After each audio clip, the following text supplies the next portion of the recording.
నాగర్ కర్నూలు జిల్లా కల్వకుర్తి ప్రాంతంలో అక్రమంగా గుట్కా రవాణా నిషేధించాలని కల్వకుర్తి డీఎస్పీ వెంకటేశ్వర్లు పిలుపునిచ్చారు. కిరాణా షాపుల్లో గుట్కా నిషేధమని తెలిసి కూడా కొంతమంది దొంగచాటున విక్రయిస్తూ రవాణా వాటిపై కఠిన చర్యలు తీసుకుంటామని తెలిపారు. అనుమానాస్పదంగా ఒక ఆటోలో గుట్కా ప్యాకెట్ల రవాణా చేస్తుండగా దాదాపుగా 2 లక్షల విలువగల గుట్కా ప్యాకెట్ల సంచులను స్వాధీనం చేసుకుని ఆటో డ్రైవర్పై కేసు నమోదు చేసినట్లు కల్వకుర్తి డీఎస్పీ తెలిపారు. కిరాణా షాపుల్లో ఎవరైనా గుట్కాలను విక్రయిస్తే కఠిన చర్యలు తీసుకుంటామని డీఎస్పీ వెంకటేశ్వర్లు వివరించారు.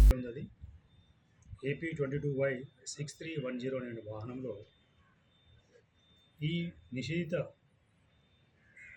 పొగాకుతో తయారు చేయబడినటువంటి నిషేధిత బస్తాలను తీసుకొని వస్తూ పోలీసు వారిని చూసి వెనుకకు మడుకొని పోదామని ప్రయత్నం చేయగా అనుమానం వచ్చి మా వాళ్ళు దాన్ని అడ్డగించి అందులో ఉన్నటువంటి వాహనం నడిపేటువంటి వ్యక్తిని విచారించగా దాంట్లో ఈ నిషేధపడేటువంటి పొగాకుతో తయారు చేయబడేటువంటి విమల్, తర్వాత నవరతన్, సాగర్, ఆర్ఆర్ అనేటువంటివి గుట్కా సంబంధించినటువంటివి పొగాకుతో తయారు చేసినటువంటి పదార్థాలు కలిగినటువంటి మనం అంటే జర్దా అంటాం, తర్వాత గుట్కా అంటాం. వాటిని కల్వకుర్తిలో వివిధ షాపుల్లోకి అమ్ముకోవడానికి తీసుకొని వెళ్తున్నట్టుగా తెలిసింది.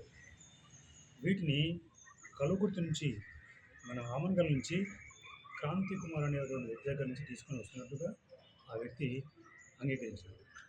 దీనిపైన కేసు నమోదు చేసి ఆ ఆటో డ్రైవర్ ఏదైతే ఉన్నారో సిద్ధిగారి నరసింహ అనేటువంటి వ్యక్తి ఇతని కట్టలపాడు గ్రామంలో కట్టాల మండలం అతనిపైన కేసు నమోదు చేసి ఈ నిషేధ పదార్థాలను స్వాధీనం చేసుకొని దర్యాప్తు చేపట్టింది. ఈ యొక్క వాల్యూ సుమారుగా 2 లక్షల వరకు ఉంది.